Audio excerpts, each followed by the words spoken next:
continuación, presentamos el Seminario Bíblico de Capacitación al Ministerio del Centro Cristiano del Evangelio, con el pastor y maestro Josué Sánchez.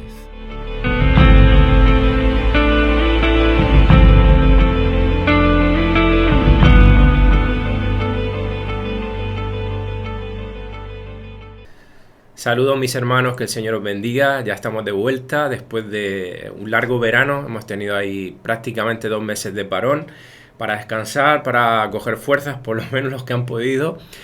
Y bueno, aquí estamos con ganas de empezar, de continuar, mejor dicho, con teología sistemática. Como sabéis, empezamos ya hace algunos meses.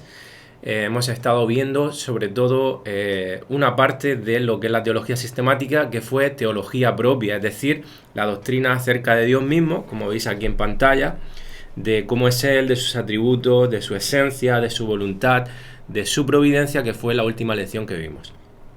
Hoy vamos a comenzar una segunda parte, que va a ser breve porque la vamos a ver en esta clase y en la próxima, y es angelología, o angelología y demonología. Realmente podríamos decir que se puede englobar en angelología solo porque vamos a hablar de los ángeles y los demonios, como sabemos, son ángeles, solamente que son ángeles caídos, es decir, que fueron expulsados. Cuando hablamos de que son caídos, quiere decir que Dios los expulsó del cielo por su rebelión. Digamos que perdieron ese lugar que ellos ocupaban. Así que bueno, vamos a empezar este tema muy interesante, para muchos interesante además por el morbo que lleva, ¿no? Porque vamos a hablar acerca de Satanás, de los demonios, y bueno, ya sabéis que todas estas cositas a la gente pues como que le llama la atención. Bueno, no sé si alguna vez te has encontrado con una imagen como esta en la televisión. Me imagino que sí, que todos habréis visto una imagen como esta o similar en las películas. A veces de forma cómica se representa así a Dios como un anciano con barba y al diablo como como un bicho rojo, o no sé cómo llamarlo, con cuernos, con cola y con tridente. Y el tema es que nos venden la idea de que hay una lucha de iguales entre el bien y el mal. Bueno, primero, Dios no es un viejo con barba, ¿vale? Lo digo por si alguien tiene dudas. Tampoco el diablo es un bicho de este tipo, rojo con cuernos, con tridente. No sabemos, hermanos, cómo es, porque de hecho es un espíritu, es un ángel, así que es un espíritu, no tiene un cuerpo. Y Dios también es espíritu, ¿vale? Entonces, pero lo que más me preocupa realmente no es eso no tiene importancia. Lo que realmente preocupa es que nos vendan la idea de que Satanás y Dios están en el mismo nivel. Es decir, que ponen a Satanás a la altura de Dios. No hay una lucha de iguales. ¿Por qué? Porque no son iguales. Satanás fue un ángel creado por Dios.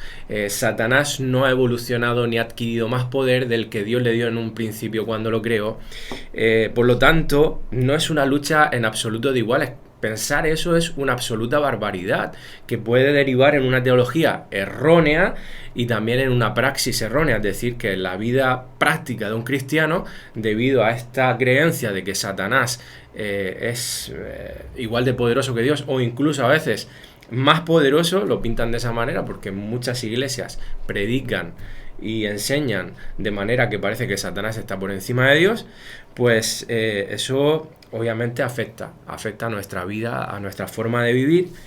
Y hermanos, tenemos que tener claro que en el momento en el que Satanás y el resto de ángeles caídos se rebelan contra Dios, Dios podría haberlos exterminado. En un chasquido de dedos Dios podría haber dicho: dejáis de existir, desaparecéis, porque Dios tiene el poder y la soberanía para hacer eso. Satanás en ningún momento tiene la capacidad de poder hacer desaparecer a Dios. Pero Dios podría haberlo hecho. ¿Por qué no lo ha hecho? Bueno, porque Dios tiene un propósito.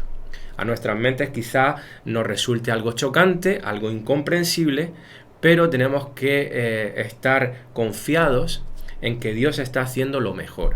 Y si ha dejado que Satanás viva por un periodo de tiempo haciendo lo que hace, es porque eso entra dentro de los planes y los propósitos de Dios.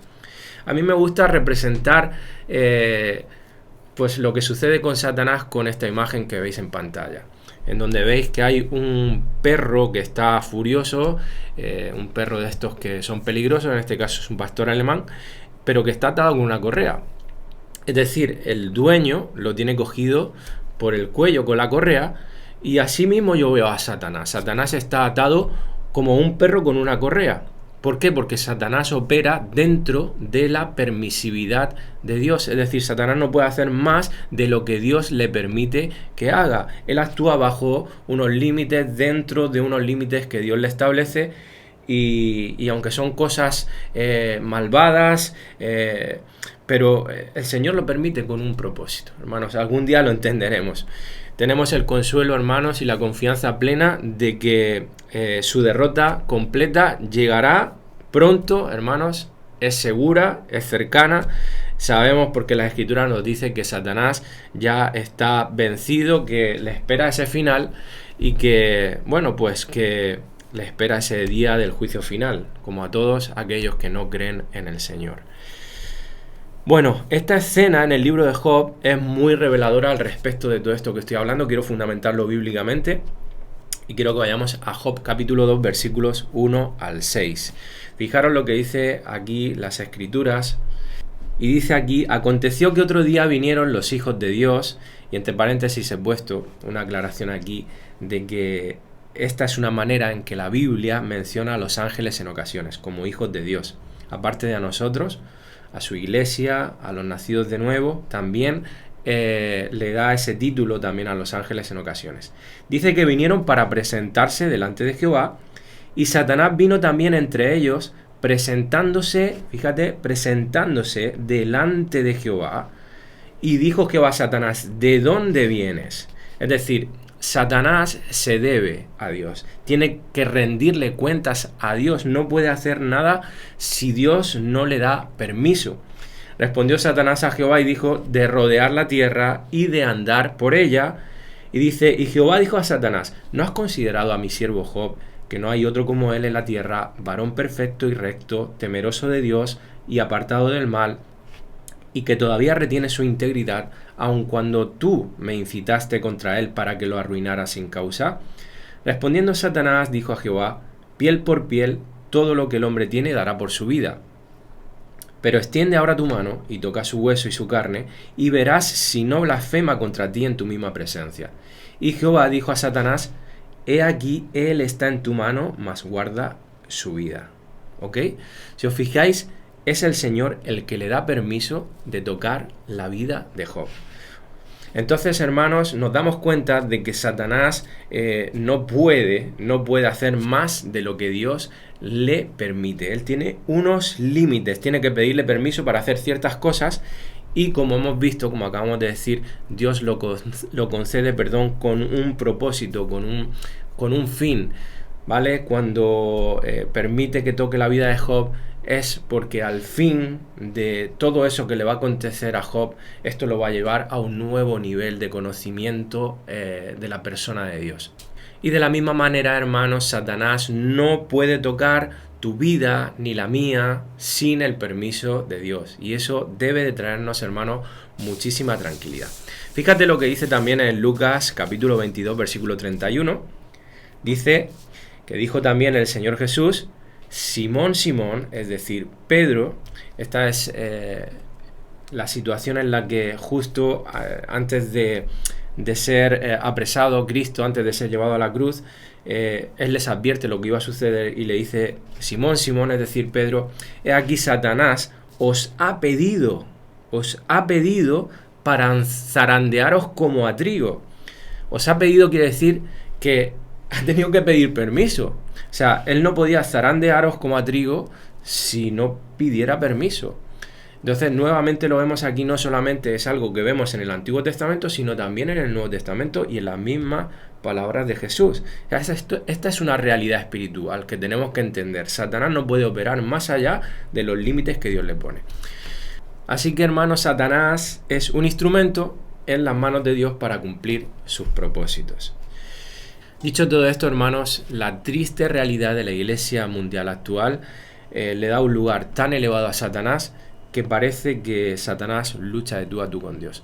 Es decir, esa misma idea que hemos visto en la televisión, con esa imagen, es la misma idea que se predica en muchos púlpitos y que se enseña en muchos libros. Hasta el punto de que hay libros, yo he visto libros de guerra espiritual, hay guerra espiritual, hermanos, pero la manera en que ellos enseñan la guerra espiritual es una herejía. No la encontramos realmente en la Biblia, no es lo que enseñan las Escrituras, pero hay libros que son así de grandes, a veces más grandes que la Biblia, basado en apenas 3, 4, 5 versículos que se encuentran en las Escrituras. ¿De dónde sacas tú toda esa información?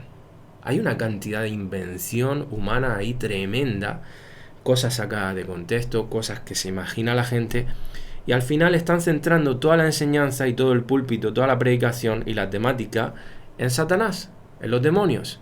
En vez de predicar a Cristo, en vez de predicar el Evangelio, se centran en predicar acerca de Satanás, de los demonios, transmitiéndole la idea a la gente de que Satanás es más poderoso que Dios. Cuidado con Satanás, cuidado con Satanás, pero Dios es más poderoso que Satanás. Y Satanás no puede tocar tu vida sin el permiso de Dios, hermano. Que tengamos muy claras estas cosas. Así que, hermanos, es triste porque al final la oración de muchos cristianos se centran más en Satanás y sus demonios que en Dios, cuando debería ser lo contrario. Amén. Pero bueno, antes de continuar hablando acerca de Satanás y de los demonios, vamos a examinar la doctrina acerca de los ángeles. ¿Qué nos dice la Escritura acerca de los ángeles? Como hemos dicho al principio, los demonios son ángeles caídos, así que estudiar los ángeles nos ayuda a entender mejor quiénes son Satanás y los demonios. Bueno, ¿qué nos dice la Biblia acerca de estos seres espirituales, de los ángeles? Pues la verdad es que bastante. Obviamente no sabemos todo acerca de los ángeles porque Dios no nos ha revelado toda la profundidad acerca de estos seres. Nos ha dicho en su palabra lo que necesitábamos saber, lo que Él ha considerado, pero hay una mención a los ángeles constante a lo largo de todas las Escrituras. De hecho, aparece alrededor de 400 veces a lo largo del Antiguo y el Nuevo Testamento. Así que podemos de ahí extraer la enseñanza, la doctrina, y vamos a ver qué son los ángeles. Bueno, aquí tenemos una definición que dice que son seres espirituales que han sido creados por Dios, son inmortales, están limitados por el espacio, tienen voluntad propia y juicio moral y tienen gran poder e inteligencia. Bueno, vamos a desgranar o ver poquito a poco esta definición. En primer lugar, son seres espirituales, es decir, que no tienen cuerpos físicos y por consiguiente no los podemos ver. Solamente si Dios soberanamente así lo dispone, como hemos visto que ha sucedido a lo largo de las Escrituras en muchas ocasiones. En el Nuevo Testamento, por ejemplo, los evangelios arrancan con la aparición del ángel Gabriel a Zacarías, el padre Juan el Bautista. En el Evangelio de Lucas lo podemos ver. También a María, la madre de la naturaleza humana del Señor Jesús, y lo vemos a lo largo de las Escrituras como los ángeles aparecen cuando Dios así lo permite. En la actualidad sigue sucediendo eso, puede suceder, no es algo común, pero puede suceder, si Dios así lo quiere hacer. Amén, Él es soberano y puede hacer lo que quiera. ¿Qué son los ángeles? Pues hemos visto que también han sido creados por Dios, como todo lo que hay en el universo han sido creados por Dios, son criaturas. Satanás, los demonios, los ángeles, todos han sido creados por Dios. No han existido siempre, no son eternos, son parte del universo que Dios creó. Y sabemos que Dios también, nos dice la Escritura, que creó a los ángeles primero y luego creó la tierra, el mundo material, lo que vemos, nos creó a nosotros, los animales y todo lo que existe en este planeta. Y esto lo podemos ver en Job 38, 4 al 7, que no me voy a detener a leerlo por no perder tiempo. Sabéis que tenemos tiempo limitado. Seguimos adelante, pero los podéis leer vosotros en la casa y sería un buen ejercicio, ¿vale? Los versículos que no leamos aquí en la lección los podéis ver tranquilamente en la casa. Son inmortales. Hay una gran diferencia entre ser inmortal y ser eterno. Se puede no ser eterno, pero ser inmortal, porque en algún momento los ángeles fueron creados. No han existido siempre, al igual que los seres humanos, tuvieron un principio, fueron creados. Cuando hablamos, hermanos, de que son inmortales, hablamos de que no mueren, como nos muestra Lucas 20, 35 al 36. También dice que están limitados por el espacio, a diferencia de Dios, que es omnipresente, que está en todo lugar. Los ángeles son criaturas finitas y por consiguiente están limitados a estar en un solo lugar a la vez. Aunque son seres espirituales que no tienen cuerpo, están limitados por el tiempo y por el espacio, como todo lo demás que Dios ha creado. Quinto, tienen voluntad propia y juicio moral. Es decir, que tienen voluntad para escoger moralmente, al igual que los seres humanos. Por esa razón, una gran cantidad, bastante grande de ángeles se rebelaron contra Dios, convirtiéndose en lo que hoy conocemos como ángeles caídos o demonios, entre ellos Satanás. También tienen gran poder e inteligencia, aunque el poder de los ángeles es grande, porque la Escritura nos muestra de que tienen bastante poder. Ese poder no es infinito, no es como el de Dios. Dios es omnipotente. Para Dios no hay ningún límite en su poder. Ellos tienen el poder que Dios le ha permitido que tengan. Y los ángeles, al parecer, superan en fuerza y en poder a los seres humanos rebeldes. Vamos a leer un par de versículos al respecto. En Salmo 103, 20 dice: «Bendecid a Jehová, vosotros sus ángeles, poderosos en fortaleza», que quiere decir héroes valientes paladines, que ejecutáis su palabra obedeciendo a la voz de su precepto.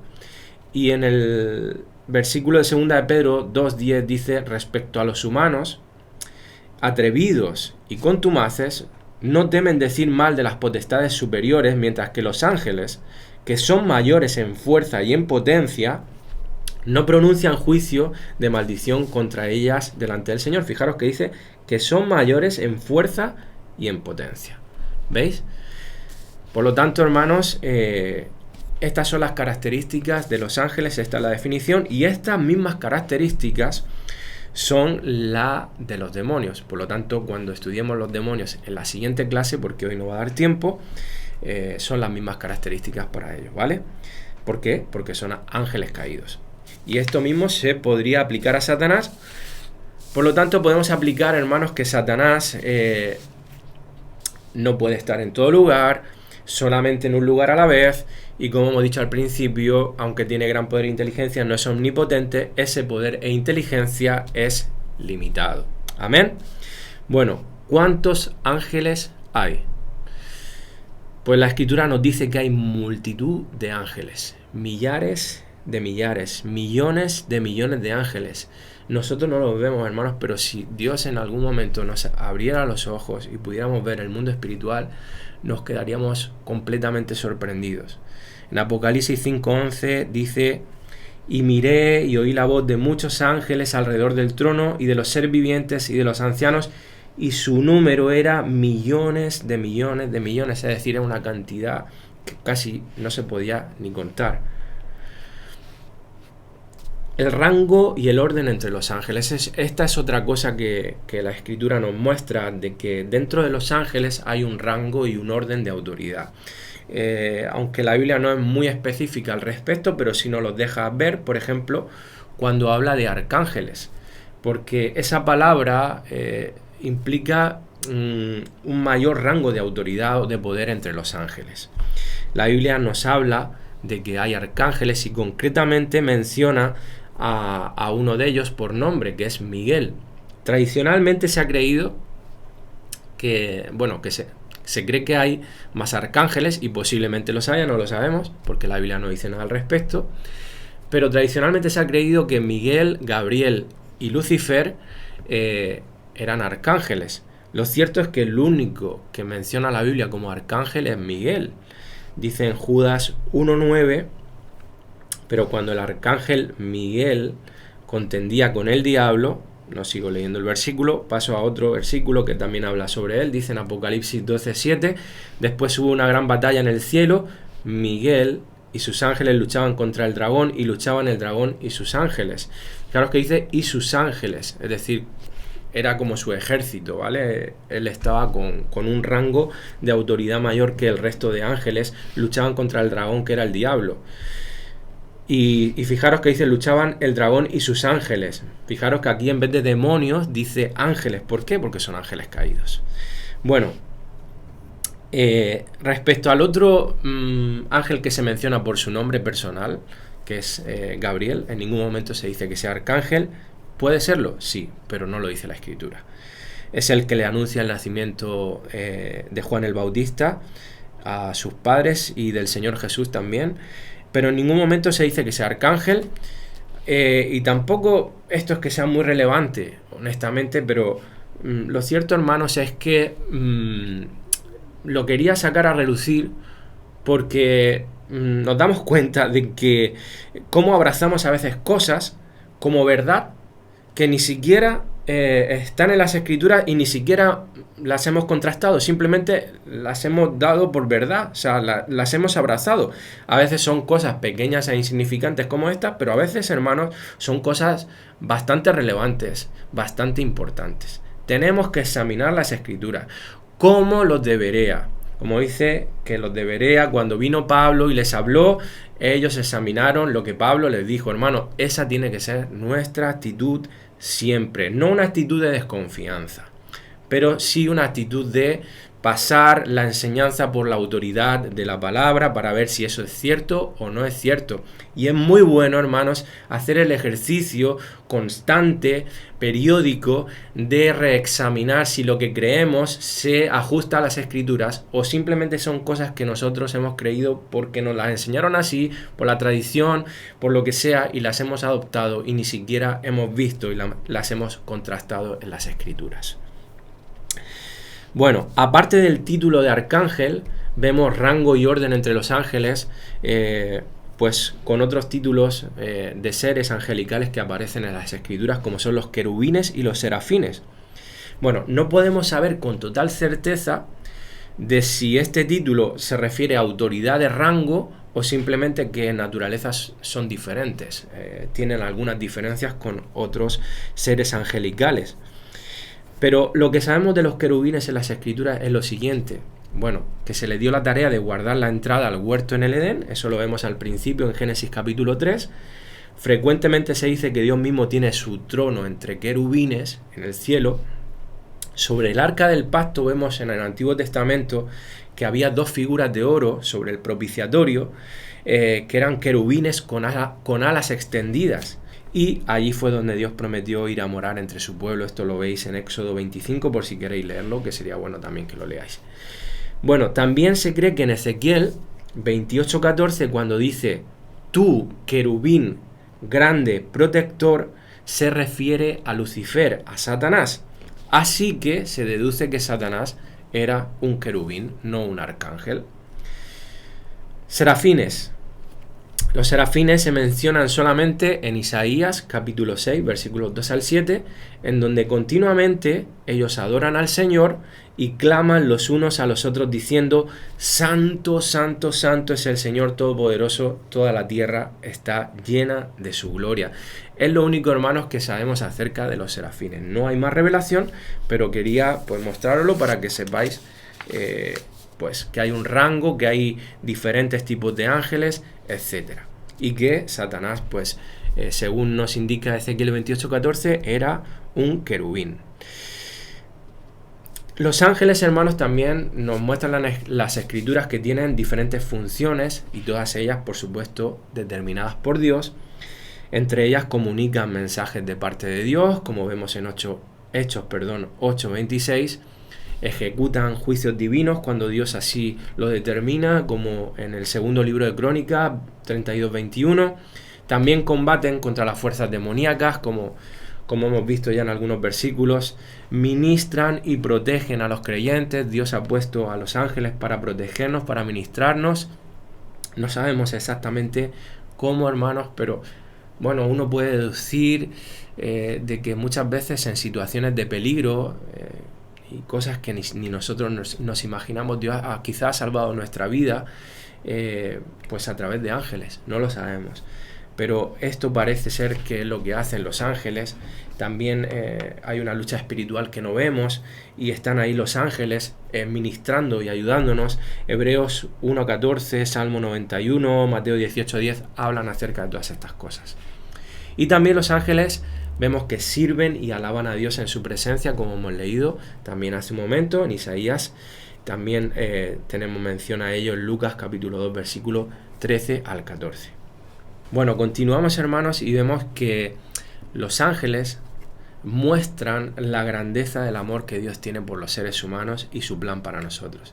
Si nosotros hacemos el ejercicio de comparar a los ángeles con los seres humanos, como vamos a hacer ahora, vamos a ver cosas preciosas que son como mensajes indirectos que encontramos en las Escrituras acerca del amor que Dios tiene por nosotros, por sus hijos, por aquellos que hemos nacido de nuevo. Y lo primero que podemos ver en primer lugar es que el ser humano fue creado a imagen de Dios. Y es la única criatura en las Escrituras sobre la cual se dice esto. Acerca de los ángeles no se dice esto, pero acerca de los seres humanos sí. Y esto nos da, hermanos, nos hace ver el corazón de Dios para con nosotros. Dios nos creó así porque así le plació a Él, hermanos. Y Dios puso sus ojos sobre el ser humano. Fue una criatura especial para Él. Se dice que es la corona de la creación. Y hermanos, esto, junto con todo lo que voy a decir ahora, no debe de llevarnos a exaltarnos. No merecemos nada, somos simple creación de Dios, hermanos. El valor que tenemos es porque Dios nos lo ha dado, y el amor que Dios tiene por nosotros no es porque lo merezcamos, sino porque a Él le ha placido darnos ese gran amor, a diferencia, de al resto de las criaturas, como por ejemplo los ángeles. En segundo lugar, hermanos, en 1 Corintios 6:3 habla de que un día los redimidos juzgaremos a los ángeles. Ahora somos un poco menor que los ángeles, como dice Hebreos 2:7, pero cuando tengamos un cuerpo glorificado en el cielo, cuando estemos con el Señor allí en nuestra patria celestial, anhelamos ese momento, amén, pues seremos exaltados, hermanos, por encima de los ángeles. Cuando estemos en el cielo seremos exaltados por encima de los ángeles. No sabemos bien cómo va a ser esto, pero esto nos muestran las Escrituras. Y esto también nuevamente habla de ese amor especial, esa grandeza de amor de Dios y su plan para con nosotros.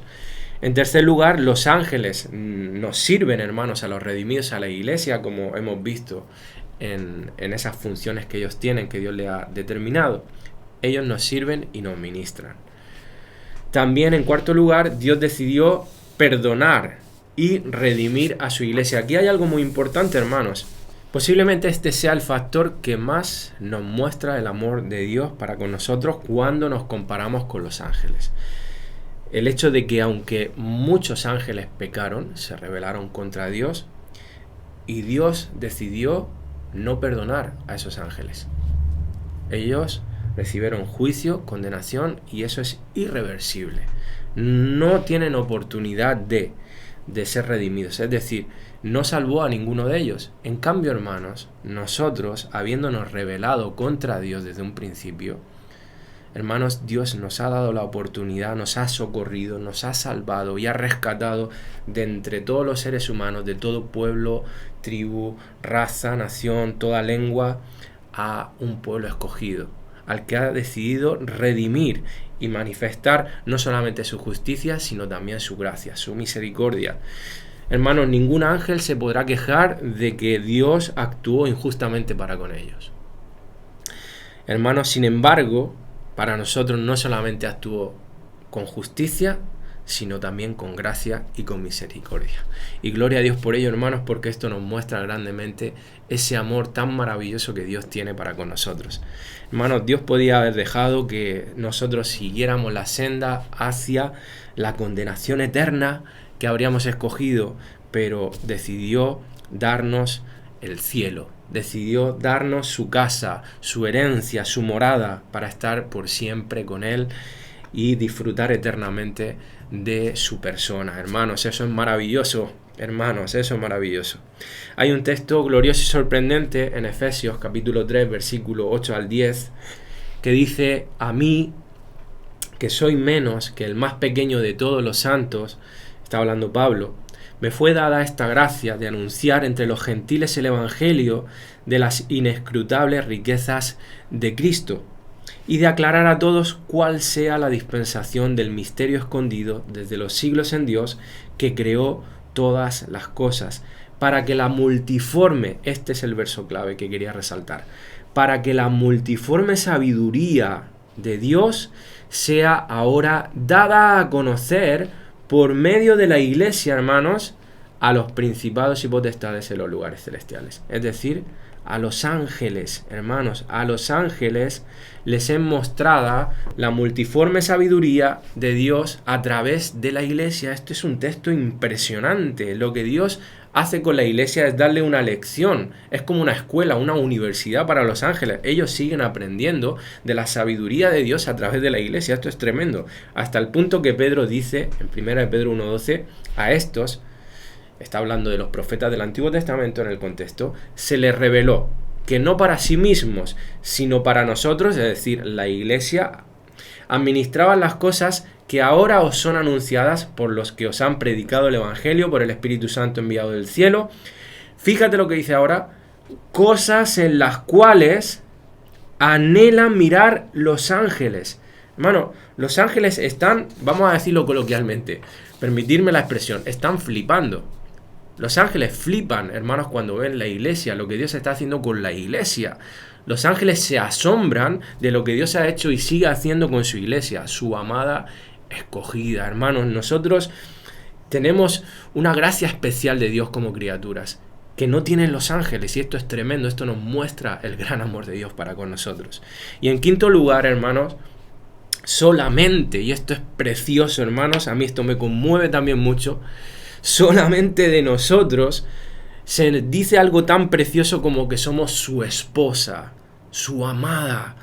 La Iglesia es la esposa del Cordero, hermanos. Hermanos, esto es precioso, hermanos. El amor, la gracia de Dios para con nuestras vidas, hermanos. Y un día celebraremos esa boda, las bodas del Cordero con nuestro Dios ahí en los cielos. Dice en Apocalipsis 21:9 que vino entonces a mí uno de los 7 ángeles.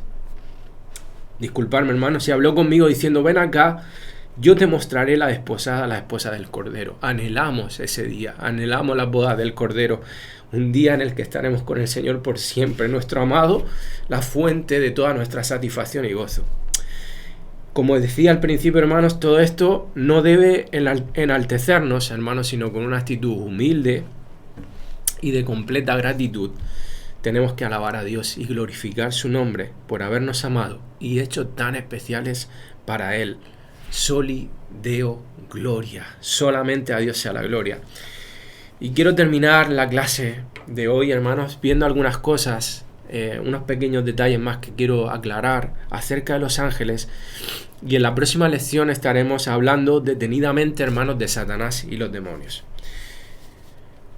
Hay una advertencia que nos da la Escritura que se encuentra en Gálatas 1:8, también en 1 Timoteo, ahora lo vamos a leer también. Dice en Gálatas 1:8: mas si aún nosotros o un ángel del cielo,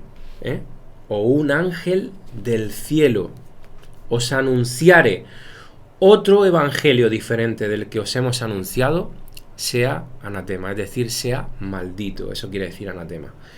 Hermanos, esto a lo mejor nos podría parecer innecesario, esta advertencia, porque decimos, bueno, es raro que se te pare un ángel y te anuncie otro evangelio.